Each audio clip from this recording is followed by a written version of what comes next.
জি sir, শোনা যাচ্ছে। আচ্ছা, তাহলে আমরা আস্তে আস্তে শুরু করি। হ্যাঁ, ওকে।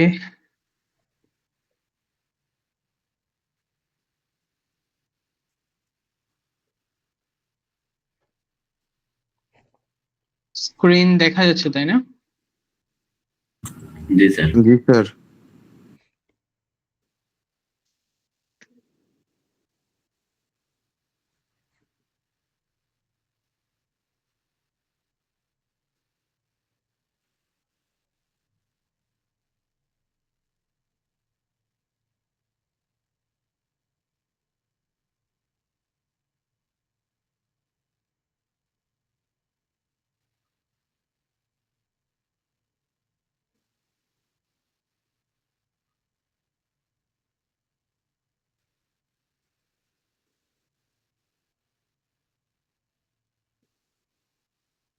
আচ্ছা, তো আমাদের ফাইনালের সিলেবাস হচ্ছে 3টা লেকচার, 6, 7 আর 9। আমরা তো মিডে অনেকগুলো চ্যাপ্টার করেছিলাম, 5টা লেকচার পড়েছিলাম। মিডের পরে আমরা মাত্র 3টা পড়ছি। মানে আমরা কোয়ালিটি এনশিওর করতে গিয়ে কোয়ান্টিটি কভার করতে পারিনি। আচ্ছা, যাই হোক, যাই হইছে। তো প্রথম হচ্ছে লেকচার 6, যেটা মানে চ্যাপ্টার 12 ইনস্ট্রাকশন সেট। ওইখান থেকে আপনাদের 2টা জিনিস মেইনলি লাগবে। প্রথমটা হচ্ছে আপনার ইনস্ট্রাকশনের ফরম্যাট, যে একটা ইনস্ট্রাকশন কেমন হয়, ইনস্ট্রাকশনে কি কি থাকে। যেমন কোথায় আছে জিনিসটা, এই যে elements of A machine instruction, এই জিনিসটা আপনাদের জন্য ইম্পর্টেন্ট। যে একটা মেশিন ইনস্ট্রাকশনে কি কি এলিমেন্ট থাকে, অপকোড থাকে, সোর্স অপারেন্ড থাকে, রেজাল্ট থাকে, নেক্সট ইনস্ট্রাকশন রেফারেন্স থাকে। আর এখানে একটা এক্সাম্পল দেওয়া আছে। এখানে কি আছে, এখানে শুধু অপারেন্ড, অপকোড আছে আর অপারেন্ডের রেফারেন্স আছে, 2টা এলিমেন্ট আছে, বাকি 2টা এলিমেন্ট নেই। তো আপনারা ইনস্ট্রাকশন ফরম্যাটটা দেখবেন যে ইনস্ট্রাকশনের মধ্যে কি কি থাকে, এবং আপনারা একটা সুইটেবল এক্সাম্পল প্র্যাকটিস করতে পারেন, যে মানে পরীক্ষার হলে যেন আপনি লিখতে পারেন যে একটা এক্সাম্পল হচ্ছে এটা, এখানে অপকোড এটা, সোর্স অপারেন্ড এটা, রেজাল্ট এটা, নেক্সট ইনস্ট্রাকশন রেফারেন্স এটা, এমন দেখাই দিলে আপনারা ভালো মার্ক পাবেন। এটা একটা জিনিস। আরেকটা জিনিস হচ্ছে যে নাম্বার অফ অ্যাড্রেসেস, এই জিনিসটাও ইম্পর্টেন্ট। এখানে আমরা কি একটা এক্সাম্পল দেখছি যে একটা ইকুয়েশন দেওয়া থাকলে সেটাকে আমরা কিভাবে 1 অ্যাড্রেস, 2 অ্যাড্রেস বা 3 অ্যাড্রেস ইনস্ট্রাকশন হিসেবে প্রেজেন্ট করতে পারি। তো এই ধরনের ম্যাথ আসতে পারে। তো আসলে এটা আপনি প্র্যাকটিস করবেন। আপনাকে হয়তো 2 অ্যাড্রেস ইনস্ট্রাকশন চাইতে পারে বা 3 অ্যাড্রেস ইনস্ট্রাকশন চাইতে পারে। এবং এই 3টা 1, 2 আর 3 অ্যাড্রেস ইনস্ট্রাকশন বা 3টা মোড, যে এই মোডের মাঝখানে পার্থক্য কি, বা এদের মাঝখানে যদি ডিফারেন্সিয়েট করতে পারি সেটা আপনার পারা লাগবে। তো why number of addresses per instruction matter, এটা তো এটা একবার পড়েন, এটা তো আপনি এমনি পারবেন। অপারেন্ট টাইপ এগুলো লাগবে না। প্যাক ডেসিমাল তো আপনারা অলরেডি অ্যাসাইনমেন্টে করছেন মনে হয়, বা একটা কুইজে করছেন, তো এটাও আপনারা পারবেন। আর আর্কিটেকচারের ক্ষেত্রে আর্কিটেকচার থেকে এইসব কিছুই লাগবে না। আপনাদের যেটা লাগবে আর্কিটেকচার থেকে সেটা হচ্ছে ইন্ডিয়াননেসটা। ইন্ডিয়াননেস, লিটল ইন্ডিয়ান, বিগ ইন্ডিয়ান, এই 2টা কনসেপ্ট কি, এটা আপনারা দেখবেন। ব্যাস, যা লেখা আছে স্লাইডে এগুলাই লিখলেই হবে, আর এত জটিল কিছু না। আর এই যে আর ই কন্ট্রোল বিট, যেটা এটা কিন্তু এআরএম প্রসেসরের একটা অংশ। এটা এনডিএনএস এর যে মেইন আইডিয়াটা, সেটার মধ্যে এই ই বিটটা পড়তেছে না। ই বিটটা জাস্ট আমার এআরএম প্রসেসরের একটা অংশ, তো ওইটা আলাদা টপিক, এটা আপনারা চাইলে স্কিপ করতে পারেন।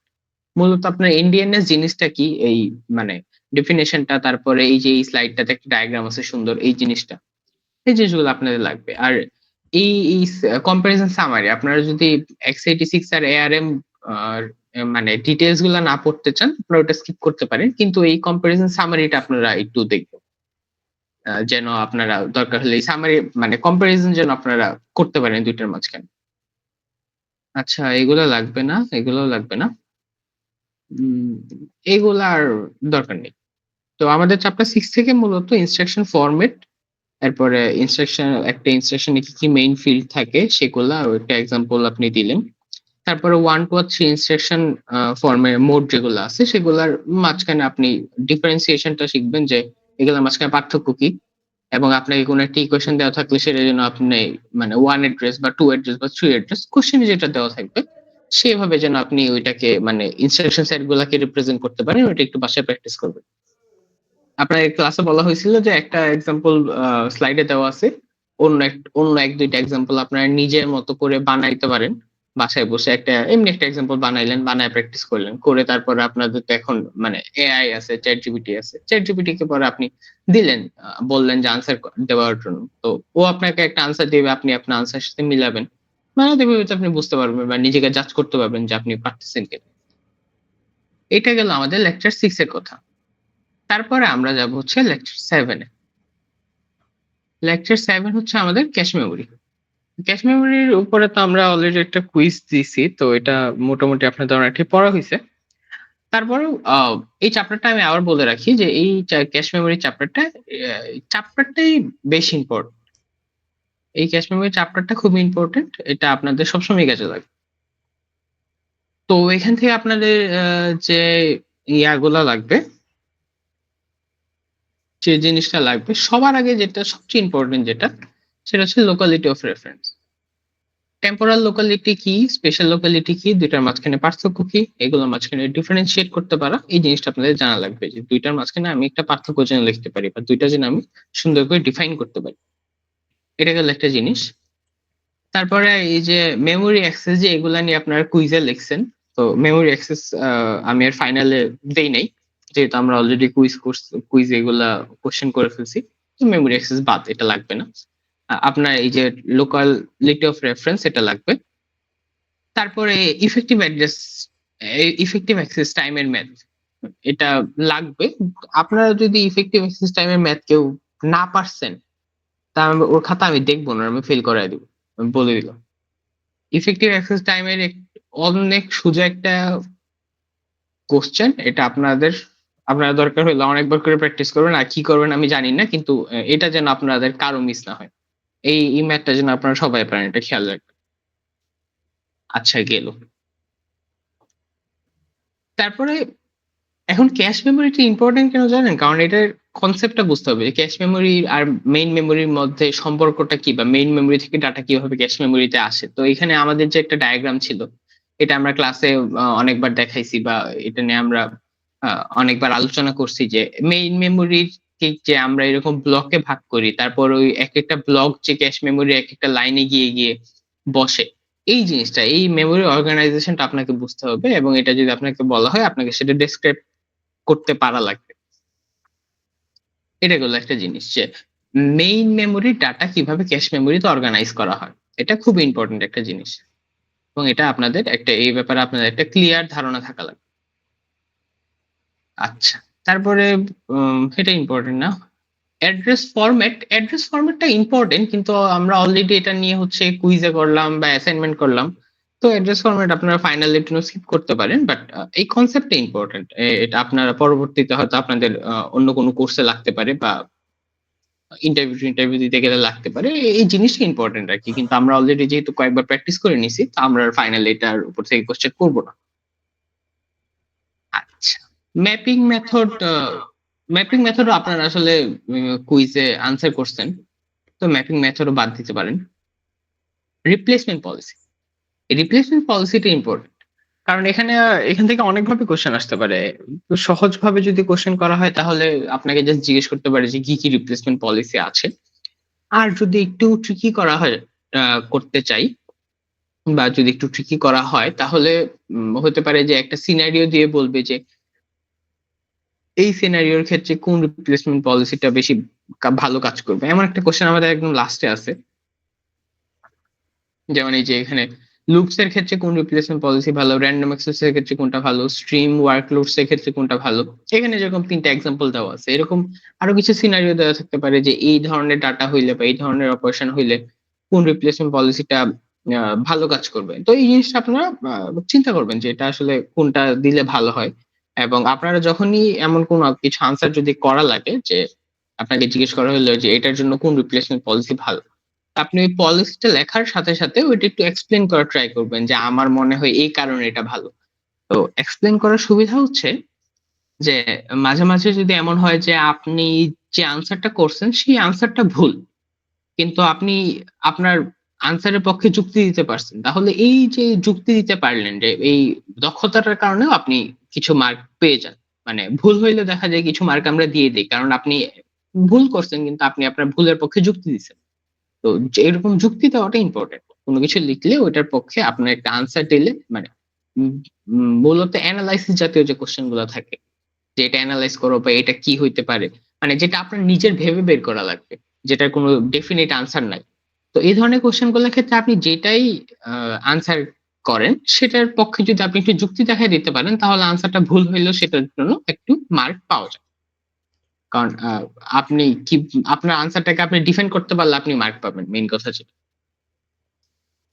আচ্ছা, তারপরে রাইট পলিসিটা ইম্পর্টেন্ট। যে রাইট থ্রু কি জিনিস, রাইট ব্যাক কি জিনিস, এই দুইটা কিভাবে কাজ করে, দুইটার মধ্যে আমরা কি কিছু ইয়াও দেখছিলাম। ওই জিনিসগুলো কোথায় গেল? আচ্ছা, রাইট থ্রু আর রাইট ব্যাক এর মাঝখানে আমরা কিছু অ্যানালাইসিস দেখতে পারি যে কোনটার সুবিধা কি অসুবিধা কি। যেমন রাইট থ্রু এর একটা সুবিধা হচ্ছে এখানে দুইটা ক্যাশে আর মেইন মেমোরিতে একসাথে লেখা হয়, তো আমাদের ক্যাশ কোহেরেন্সি মেনটেন হয় বা আমাদের ডাটাটা সবসময় আপ টু ডেট থাকে। কিন্তু এটার প্রবলেম কি, এটার প্রবলেম হচ্ছে এটা স্লো। আর রাইট রাইট ব্যাকের ক্ষেত্রে কি শুধু ক্যাশে লেখা হয়, তো এখানে কি আমাদের ক্যাশ কোহেরেন্সিটা ব্রেক হইতে পারে বা আমাদের মেইন মেমোরিতে ব্যাকডেটেড ডাটা থাকতে পারে, এটা হচ্ছে প্রবলেম। আর সুবিধা কি, সুবিধাটা হচ্ছে এটা অনেক ফাস্ট। তো এই দুইটা পলিসির মাঝখানে রাইট থ্রু আর রাইট ব্যাক কে যদি আপনাকে এক্সপ্লেন করতে বলা হয় বা আপনাকে যদি বলা হয় এই দুইটার মাঝখানে পার্থক্য মানে ডিফারেন্সিয়েশন করতে বা এটার মাঝখানে একটা কম্পারিজন দেখাতে, তাহলে আপনার এটা পারা উচিত। এই ধরনের কোশ্চেন আসতে পারে। ডার্টি বিট কি জিনিস, ডার্টি বিটে কেন আমার লাগতেছে, এটা নিয়েও কোশ্চেন আসতে পারে, তো এটা আপনারা একটু দেখবেন। এই ক্যাশ কোহেরেন্স এই জিনিসটা জরুরি। এটা এটা মূলত এই যে right through sorry right back, এই রাইট ব্যাক থেকেই হচ্ছে ক্যাশ কোহেরেন্সি প্রবলেমটা হয়, যেটা আমি আপনাকে মাত্র বললাম। ওই জিনিসটা এখানে এক্সপ্লেন করা আছে যে প্রবলেমটা কি এবং এই প্রবলেমটা আপনি কিভাবে সলিউশন করতে পারবেন। তো এই প্রবলেমটা কি এবং সলিউশন কিভাবে করে, এই জিনিসটা আপনি ভালো করে দেখবেন। বুঝ এটা পড়লে বুঝতে পারার কথা, ক্লাসেও বুঝানো হয়েছে। যদি বুঝতে পারেন ওয়েল, আর যদি বুঝতে না পারেন মুখস্থ করবেন। সেগুলো লাগবে না। মাল্টি লেভেল ক্যাশ নিয়েও আমরা লেখা মানে কুইজে আনসার করছি, তো দরকার নাই। আহ, এগুলো লাগবে না। আর এই যে প্র্যাকটিস ক্লাসে প্র্যাকটিস যেটা, যেমন ইএটি এর একটা প্র্যাকটিস আছে, এটা আপনি করবেন। এটা একটা প্র্যাকটিস আছে, এটাও আপনি করবেন। আর ওই অ্যাড্রেস ব্রেকডাউন এগুলো তো আমরা অনেকবার করছি, এটা আমরা করবো না। এখানে কিছু হোম প্র্যাকটিস আছে, এগুলো আপনারা দেখতে পারেন। হ্যাঁ, এগুলো আপনাদের কোর্স রিলেভেন্টই। সো এগুলো থেকেও মানে একটা আইডিয়া পাইতে পারেন যে কেমন আনসার, কি মানে কি কোশ্চেন আসতে পারে বা কিভাবে আনসার করা যেতে পারে। আচ্ছা, গেল। এটা হচ্ছে লেকচার 7 এর কাহিনী গেল। স্যার সিটির কোশ্চেনগুলো দিয়া দেওয়া যাবে? সিটি কোশ্চেন আচ্ছা আপলোড করে দিব না। আচ্ছা, এটা হচ্ছে লেকচার 9, ইন্টারনাল মেমোরি।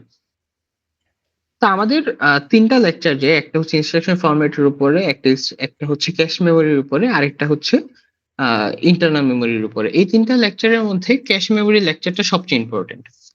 আর তারপরে ইম্পর্টেন্ট হচ্ছে আমাদের ইন্টারনাল মেমোরি লেকচারটা। তো ইন্টারনাল মেমোরির মধ্যে আমাদের সবার আগে যেটা লাগবে সেটা হচ্ছে ডিরেম আর এসরেম। ডিরেম আর এসরেম দুইটার আইডিয়াটা কি, দুইটার মাঝখানে পার্থক্য কি, এটা পড়লে আপনি বুঝতে পারবেন। যেমন এটা মানে চার্জ রাখে বা ক্যাপাসিট্যান্স রাখে, তো স্টোর করার জন্য ক্যাপাসিটর ইউজ করে। আর এসরেম হচ্ছে স্টোর করার জন্য হচ্ছে চারটা ট্রানজিস্টর ইউজ করে, ফ্লিপ ফ্লপ ইউজ করে। আপনি চাইলে অনেকগুলো পার্থক্য লিখতে পারবেন। আর এই দুইটা ছবি, এটা আপনাকে ক্লাসে যখন পড়াইছি তখনই আমি বুঝছি যে এই সেল স্ট্রাকচারটা এক ডিরেম আর এসরেম এর একটা বিটের সেল স্ট্রাকচার, এটা ইম্পর্টেন্ট। এটা আপনারা মুখস্থ করবেন বা এটা আপনারা একে একে প্র্যাকটিস করবেন। আর এই ডিরেম আর এসরেম এর পার্থক্য তো আপনাকে বললাম, এটা আপনার লাগবে। তো পার্থক্য মানে এই মেমোরির চ্যাপ্টার গুলো থেকে সাধারণত পার্থক্য জাতীয় কোশ্চেন আসে, যে এটার মধ্যে পার্থক্য কি। যেমন আমাদের র্যাম আর রোমের মধ্যে একই পার্থক্য হইতে পারে, এটা একটা কোশ্চেন হইতে পারে। আমার এসরেম আর ডিরেম এর মধ্যে কি পার্থক্য? এটা একটা কোয়েশ্চেন হইতে পারে। এরপরে ধরেন আমার রোম এর মধ্যে যে আমরা বিভিন্ন ধরনের রোম পড়ছি। যে একটা হচ্ছে রিড অনলি মেমোরি রোম, একটা হচ্ছে প্রোগ্রামেবল রোম বা পি-রোম, এরপরে আমার ইপি-রোম আছে, ইইপি-রোম আছে, আর ফ্ল্যাশ মেমোরি আছে। ফ্ল্যাশ মেমোরি হচ্ছে আমাদের সবচেয়ে আপডেটেড যেটা। আর তো আমার আর প্রোগ্রামেবল রোম হচ্ছে সেই তুলনায় অনেক ব্যাকডেটেড একটা জিনিস। তো এই আপডেটেড আর ব্যাকডেটেড এর মাঝখানে একটা কম্পারিজন হইতে পারে, বা এই ২ টার মাঝখানে আমরা আ ও একটা ও ডিফারেন্সিয়েশন দেখতে পারি যে আ ধরেন যে ইপিরোম আর ইইপিরোম এর মধ্যে পার্থক্য কি? বা ফ্ল্যাশ মেমোরি আর আ প্রোগ্রামেবল রোম এর মধ্যে পার্থক্য কি? এই ধরনের ডিফারেন্সিয়েশন করা বা কম্পেয়ার করা, একটা স্ট্রাকচারের সাথে আরেকটা স্ট্রাকচার কম্পেয়ার করে এই জিনিসগুলা কোয়েশ্চেনে আসে। তো আপনারা যখন পড়বেন তখন এই যে পিরোম এর ক্ষেত্রে যে জিনিসগুলা বলা আছে যে লেস এক্সপেনসিভ, নন ভোলাটাইল, শুধু একবার লিখা যায়, এটা একটা জিনিস। ইপিরোম এর ক্ষেত্রে এগুলা কি রাইটিং মোস্ট বেশি রিড মোস্টলি, মানে বেশি প্রায় সময় আমরা রিড করি বা আমরা মূলত রিড অপারেশনটাই করি, কিন্তু রাইটিং ও পসিবল। এই যে এটা ইপিরোম এর ক্ষেত্রে লেখা আছে। কিভাবে রাইট করে ইলেকট্রিক্যালি, এরপর ২০ মিনিট করে ২০ মিনিট লাগে ইরেজ করতে। এটা এক্সপেনসিভ এই জিনিসটা। এরপর ইইপিরোম এটা কি? এটা আরো এক্সপেনসিভ। আর ফ্ল্যাশ মেমোরির ক্ষেত্রে বলা হচ্ছে যে এটাও রিড মোস্টলি মেমোরি। এটা কি বলে? Named as speed of reprogramming. এখানে একটা ইম্পোর্টেন্ট পয়েন্ট যে ফ্ল্যাশ মেমোরিকে আমরা স্পিড অফ রিপ্রোগ্রামিং বলি। আর এরপরে ইলেকট্রিক্যালিটি ইরেজেবল বা এই জিনিসগুলা প্রত্যেকটা মেমোরির বা এখানে যে পয়েন্ট গুলো লেখা আছে এই পয়েন্ট গুলো একটু মনে রাখার চেষ্টা করবেন। তো যখন পড়বেন তখন একটার সাথে আরেকটাকে মিলানোর চেষ্টা করবেন যে আচ্ছা, পি রোম এর ক্ষেত্রে এই পয়েন্ট গুলো ছিল, ইপি রোম এ এসে পয়েন্ট গুলা এইভাবে চেঞ্জ হলো, তাইলে দেখবেন যে আপনি রিলেটও করতে পারতেছেন না, পাশাপাশি আপনাকে যদি কখনো কম্পেয়ার করতে বলা হয় তাহলে আপনি কম্পেয়ার করতে পারবেন। তো এইটা গেল আমাদের ইয়ার কাহিনী। চিপ লজিক এগুলা তো এখানে পড়ার কিছু নাই। এখানে একটা ডায়াগ্রাম, এটা তো আমি আপনাদেরকে ক্লাসে দেখাইছিলাম যে একটা অ্যাড্রেস আইসা ওইটা ১ম এ রো আর কলামে ভাগ হয়ে যায়। তারপরে রো অ্যাড্রেস গুলা রো ডিকোডার দিয়ে যায়, কলাম অ্যাড্রেস গুলা কলাম ডিকোডার দিয়ে যায়। গিয়ে হচ্ছে মেমোরি থেকে একটা মানে কোন একটা সেলকে পিক করে তখন, বা একটা পার্টিকুলার লোকেশনে তখন পৌঁছায়। ওই লোকেশনের ডাটাটা তখন সেই লোকেশনে যে ডাটাটা ছিল সেটা আইসা পরে আমাদের ডাটা বাফারে জমা হয়। এটা নরমাল প্রসেস, এটা আপনাদেরকে ক্লাসে বলছি। হুম? এটা তো আপনারা পারবেন। আচ্ছা, চিপ প্যাকেজিং এর কিছু নাই। এখানে কি পিন আছে, যে পিন সাপোর্ট গুলা যে আপনার বলছিলাম, এটা একটু মনে রাখবেন যে আমাদের অ্যাড্রেস পিন থাকে, ডাটা পিন থাকে, পাওয়ার সাপ্লাই পিন থাকে, গ্রাউন্ড পিন থাকে। পরে এই ৪ টা জিনিস তো আপনারা জানেনই, যে অ্যাড্রেস, গ্রাউন্ড, ডাটা, পাওয়ার। এটা তো আপনারা আরডুইনোর ক্ষেত্রেও দেখছেন। আর এক্সট্রা যেটা থাকে যে চিপ এনেবল করার জন্য পিন থাকে, আর ভোল্টেজ, প্রোগ্রাম ভোল্টেজ থাকে। তো এই জিনিসগুলো আমাদের থাকে একটা পিনের, একটা মানে যেকোনো একটা চিপের মধ্যে সাধারণত এই টাইপের পিন গুলো থাকে। আচ্ছা, ইন্টারলিভড মেমোরি লাগবে না। এখন আমাদের হচ্ছে মেইন যেটা এরর কারেকশন। এরর কারেকশন এর ক্ষেত্রে আমরা যেটা বলছি যে হ্যামিং কোড। আমাদের হ্যামিং কোডটা লাগবে। হ্যামিং কোডের উম এখানে এই এই স্লাইডটা আপনারা একটু ভালো করে দেখবেন যে আমি হ্যামিং কোড কিভাবে কনস্ট্রাক্ট করি। এখানে দেখেন আপনাকে একটা ডাটা দেওয়া আছে। এখানে আপনার একটা ডাটা দেওয়া আছে। এই ডাটা থেকে এই ডাটাটা কি 10011100। তো এটাকে আমি এই যে এভাবে হ্যামিং কোডের ফরম্যাটে লিখলাম যে 2 এর পাওয়ার পজিশন গুলাতে প্যারিটি বিট থাকবে, বাকি পজিশন গুলোতে ডাটা বিট থাকবে।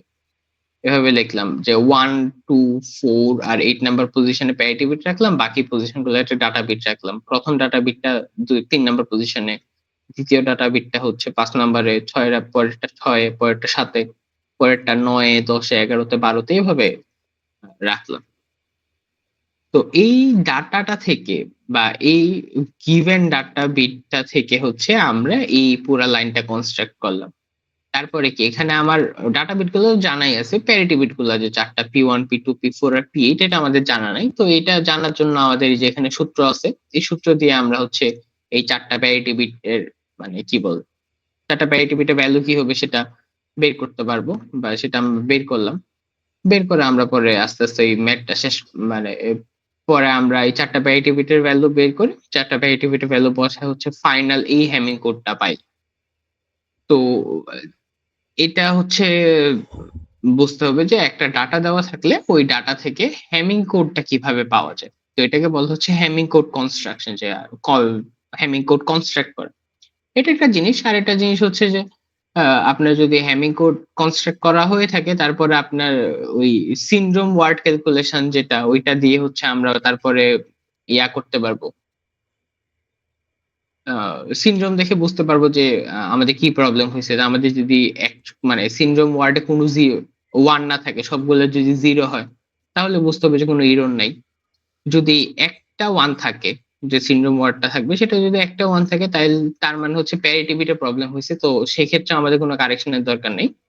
শুধুমাত্র যদি আমাদের সিনড্রোম ওয়ার্ডে more than one bit set to one, মানে আমাদের যদি একটার বেশি ওয়ান থাকে, যেমন আমার সিনড্রোম ওয়ার্ড যদি হয় 101, সেক্ষেত্রে আমার সিনড্রোম ওয়ার্ডে দুইটা ওয়ান থাকলো। তো একের বেশি যদি ওয়ান থাকে, সেক্ষেত্রে বুঝতে হবে যে আমার ইরর হয়েছে, এবং সেই সিনড্রোম ওয়ার্ডের নিউমেরিক ভ্যালুটা থেকে আমরা বুঝতে পারবো কোন জায়গায় ইরর হয়েছে। তো ও, এটা গেল। তো আপনাকে মূলত হ্যামিং কোড কনস্ট্রাকশনটা লাগবে। তো আপনার কোনো একটা ডাটা দেওয়া থাকলে সেটা থেকে আপনি যেন আপনি মানে হ্যামিং কোড যেন কনস্ট্রাক্ট করতে পারেন, এইটা। আর এই স্লাইডটা তে এই যে এই ক্যালকুলেশনটাতে একটু প্রবলেম আছে। এটা আহ, আচ্ছা, হ্যাঁ, এই ক্যালকুলেশনটাতে একটু প্রবলেম আছে। তো আপনারা এই স্লাইডটা স্কিপ করতে পারেন। মানে স্কিপ করা লাগবে না, এই P1 P2 আর P4 বা এই এক্সাম্পলটাতে একটু ঝামেলা আছে। এটা আমি তখন যখন অ্যাড করছিলাম তখন দেখি নাই, আমি পরে দেখলাম আহ, যে আপনাদের একটা ক্লাসমেট আমার কাছে আসছিল, তো ওনাকে বুঝাইতে গিয়ে আমি দেখলাম যে এটা সমস্যা। তো এই স্লাইডটা আপনারা স্কিপ করতে পারেন। আর এখানে একটা এক্সাম্পল দেওয়া আছে যে ইভেন্ট প্যারিটি হ্যামিং। আচ্ছা, এখানে এই যে একটা হ্যামিং কোড বানানোর একটা এক্সাম্পল দেওয়া আছে, আপনারা চাইলে এটাও প্র্যাকটিস করতে পারেন। আর এমনি তো আপনারা পারবেনই। মেইনলি হচ্ছে একটা ডাটা বিট দেওয়া থাকলে আপনি সেখান থেকে একটা হ্যামিং কোড জেনারেট করবেন। তো হ্যামিং কোড জেনারেট করার ক্ষেত্রে হচ্ছে আমাদের এখানে একটা ইম্পর্টেন্ট পয়েন্ট ছিল যে আমাদের যদি এম সংখ্যক ডাটা বিট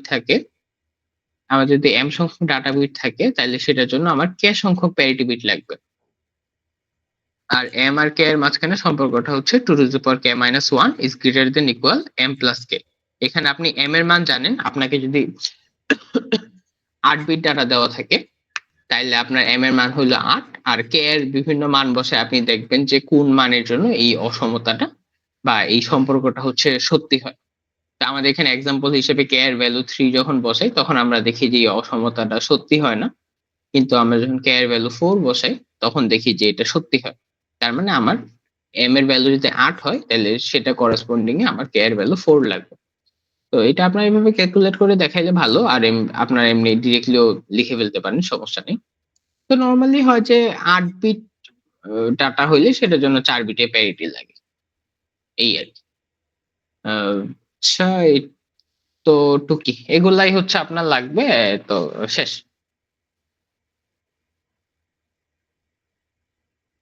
কারো কোনো কোশ্চেন?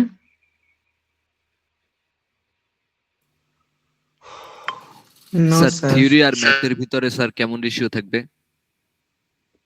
আমাদের প্রায় সবকিছুই থিওরি থাকবে। একটা ম্যাথ, ওই যে ইফেক্টিভ অ্যাড্রেস টাইমের একটা ম্যাথ থাকবে খালি এর। আর হ্যামিং কোডটাকে যদি আপনি ম্যাথ বলতে চান, তাইলে হ্যামিং কোডের একটা ম্যাথ থাকবে। এই এছাড়া সবই থিওরি। স্যার মার্ক কত থাকতে পারে ম্যাথে? ইউজুয়াল একটা কোশ্চেনের মার্ক যা হয় 3-4 এরকম। স্যার হ্যামিং কোডটা একটু ডিটেইলে বুঝায় দেওয়া যাবে স্যার? ভুলে গেছি, খাতা বের করলাম, মনে পড়তেছে না। হ্যামিং কোড একটা ভিডিও দেখেন। এভাবে অনলাইনে হ্যামিং কোড বোঝানো অনেক কঠিন হয়ে যাবে। এটা তো লেকচার ক্লাসে বুঝিয়েছিলাম আইকা আইকা, ওকে। এটা এখন বোঝানো কঠিন। জি স্যার, সমস্যা নেই। এই তো, আর কারো কোনো কোশ্চেন? না স্যার।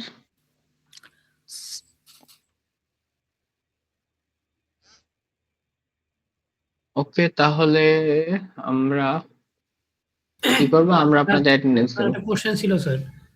জি বলেন। স্যার চিপ লজিকের ওই ডায়াগ্রামটা কি আমাদের কি মানে একে সবকিছু বুঝাই দেওয়া লাগবে?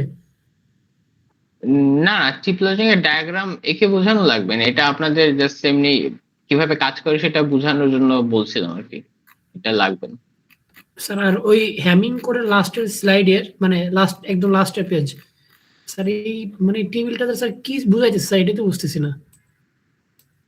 এই টেবিলটা হচ্ছে যে আপনার আমরা কি করি প্যারিটিপিটের ক্ষেত্রে, মানে প্যারিটিপিটের আইডিয়াটা কি, যে আপনি কয়েকটা ভ্যালু দেওয়া থাকবে বা কয়েকটা নাম্বার দেওয়া থাকবে, সেগুলোর সাথে আপনি প্যারিটি বিট অ্যাড করার পরে যেন আপনার ইভেন প্যারিটি বা অড প্যারিটি মেনটেন হয়। তো ইভেন প্যারিটির ক্ষেত্রে কি হয়, যে আমি মানে প্যারিটি বিটের ভ্যালু 0 অথবা 1 বসাবো, এবং যে ভ্যালুটা বসাচ্ছি তারপরে হচ্ছে আমার টোটাল নাম্বার অফ 1 হচ্ছে ইভেন নাম্বার হবে, তাই তো? জি স্যার। বা ইভেন প্যারিটিটা কিভাবে কাজ করে তো আপনি জানেন। তো আপনার ওই P1 এর ক্ষেত্রে যে ঘরগুলোতে ক্রস দেওয়া আছে, বা আপনার টেবিলটার মধ্যে যে যে ঘরগুলোতে ক্রস দেওয়া আছে, যেমন এই যে প্রথমটার ক্ষেত্রে P1 এ P1 D1 D2 D4 D5 D7 D9 এই জিনিসগুলোতে ক্রস দেওয়া আছে, তার মানে হচ্ছে এই ডাটা বিট গুলার মানে এই বিট গুলার মাঝখানে আপনার ইভেন প্যারিটি বানানো লাগবে। এখন আপনার যেহেতু D8 পর্যন্ত ডাটা আছে, ধরেন আপনার 8 বিট দেওয়া আছে, তাইলে আপনার হিসাবে আসবে P1 D1 D2 D4 D5 বা D7, তারপরে এগুলো আসবে না কারণ আপনার তো 8 পর্যন্তই আছে। জি স্যার।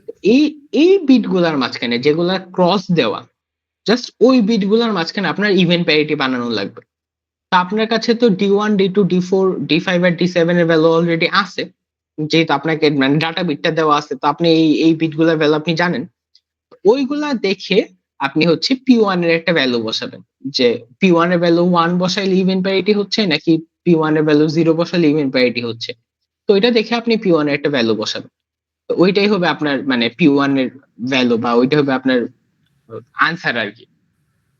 তো এইভাবে যে ঘরগুলোতে ক্রস দেওয়া, আপনাকে মূলত প্যারিটি বিট ক্যালকুলেট করার ক্ষেত্রে সেই ঘরগুলার ভ্যালুর মাঝখানে প্যারিটি হিসাব করা লাগবে। বুঝছি স্যার।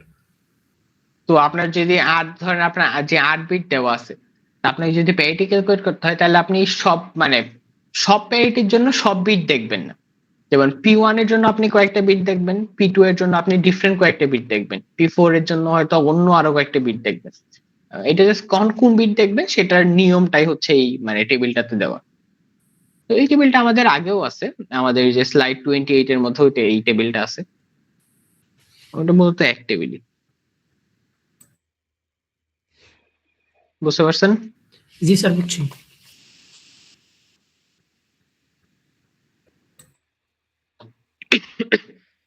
আচ্ছা ঠিক আছে, তাহলে আপনাদের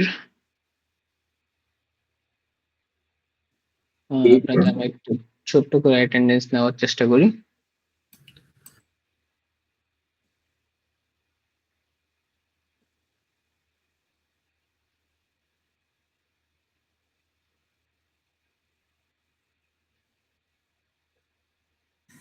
স্যার অ্যাটেন্ডেন্স কি এটার কাউন্ট হবে? হ্যাঁ হবে। স্যার টোটাল ক্লাস নেওয়া হয়েছে কতগুলা? টোটাল ক্লাস কয়টা নেওয়া হয়েছে? টেকেন ক্লাস 20-21 এরকম হবে। আচ্ছা।